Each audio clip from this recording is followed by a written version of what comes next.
মুজিবুর রহমান 25 তারিখে পাকিস্তানি বাহিনীর কাছে আত্মসমর্পণ করেছিলেন। শহীদ রাষ্ট্রপতি জিয়াউর রহমান ছুটে গিয়েছিলেন কানুর ঘাট বেতার কেন্দ্রে। তৎকালীন মানুষের আকাঙ্ক্ষা পূরণের জন্য তিনি ঘোষণা দিয়েছিলেন, আজ থেকে স্বাধীনতার যুদ্ধ শুরু হলো।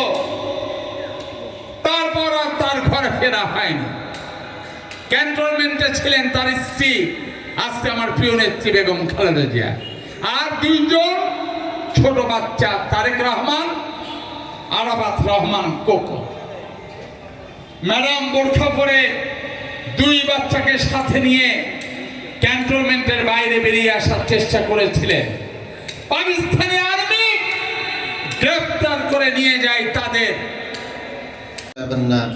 ربنا فاغفر لنا ذنوبنا وكفر عنا سيئاتنا وتوفنا مع الأبرار رب العالمين জুমার দিনে এমন এক সময় তোমার দরবার হাত তুলেছি যে সময় তুমি দোয়া কবুল করো। আল্লাহ আল্লাহ মেহেরবানি করে আমরা এতক্ষণ যে আলোচনা করলাম, দোয়া দরুদ পাঠ করলাম, ত্রুটি বিচ্যুতি ক্ষমা করে তোমার দরবারে কবুল করে নাও। আল্লাহ রব্বুল আলামিন এই নেক আমলের ওসিলায় আমাদের জীবনের সমস্ত ত্রুটি বিচ্যুতি অপরাধগুলো মাফ করে দাও। আমাদের আব্বা আম্মার অপরাধ ত্রুটি বিচ্যুতিগুলি মাফ করে দাও। যারা মৃত্যুবরণ করেছেন আল্লাহ তুমি তাদেরকে তোমার জান্নাতের মেহমান করে নাও।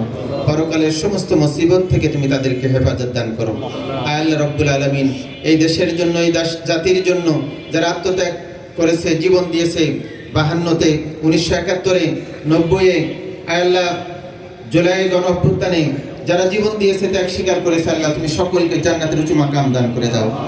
আল্লাহ রব্বুল আলামিন বিশেষ করে 1971 সালে স্বাধীনতা যুদ্ধে যারা জীবন দিয়েছেন আল্লাহ, সেই সমস্ত বীর শ্রেষ্ঠ বীর শহীদদের আত্মার মাগফিরাত করছে আল্লাহ তুমি তাদের সকলের আত্মার মাগফিরাত দান করে দাও।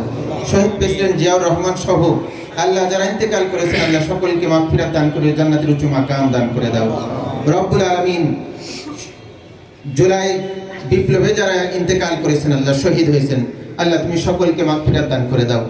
এখনো যারা আহত হয়ে হাসপাতাল ক্লিনিকে আল্লাহ কষ্টের দিন যাপন করছে আল্লাহ তুমি তাদেরকে শেফায়ে কুল্লি আজলাইন নসিব করে দাও। আল্লাহ রব্বুল আলামিন সকলকে শেফায়ে কুল্লি আজলাইন নসিব করে দাও। বিভিন্ন হামলা মামলায় যারা নির্যাতিত নিপীড়িত হয়েছে আল্লাহ এই নির্যাতন কাটিয়ে ওঠার তৌফিক দান করে দাও। আমরা একটা দেশ, আমাদের দেশকে যাতে সুন্দর আগামীর দিকে এগিয়ে নিয়ে যেতে পারি সেই তৌফিক দান করে দাও। সকল ষড়যন্ত্র বাধা বিপত্তি দূর করে আল্লাহ দেশ ও জাতির কল্যাণ হয় এমন মানুষকে নেতৃত্বে নিয়ে দেশকে এগিয়ে নিয়ে যাওয়ার তৌফিক দান করে দাও। রব্বুল আলামিন জনাব আরাফাত রহমান কোকোর 10তম মৃত্যুবার্ষিকীতে তোমার দরবারে হাত তুলেছে আল্লাহ। অত্যন্ত নির্মোহ ভালো মানুষ ছিল বলে এখানে আলোচনা শুনলাম আল্লাহ, রাজনীতির সাথে জড়িত ছিল না আল্লাহ।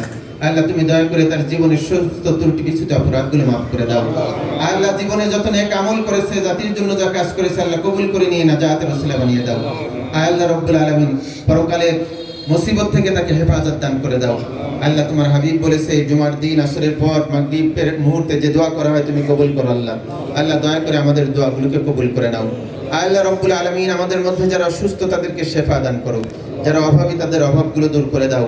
আমাদের প্রত্যেকের নেক আশাগুলোকে আল্লাহ পূর্ণ করে দাও। আল্লাহ রব্বুল আলামিন মেহেরবানি করে তোমার হাবিবের ওসিলায় আমাদের দোয়াগুলোকে কবুল করে নাও। আল্লাহুম্মা তাকাব্বাল মিন্না ইন্নাকা আনতাস সামিউল আলিম ওয়া তুব আলাইনা ইন্নাকা আনতাত তাওয়াবুর রহিম। আল্লাহুম্মা জাআল আখিরু কালামিনা ইনদাল মাউতি কালিমাতুন তাইয়্যিবা লা ইলাহা ইল্লাল্লাহু মুহাম্মাদুর রাসূলুল্লাহ। আসসালামু আলাইকুম।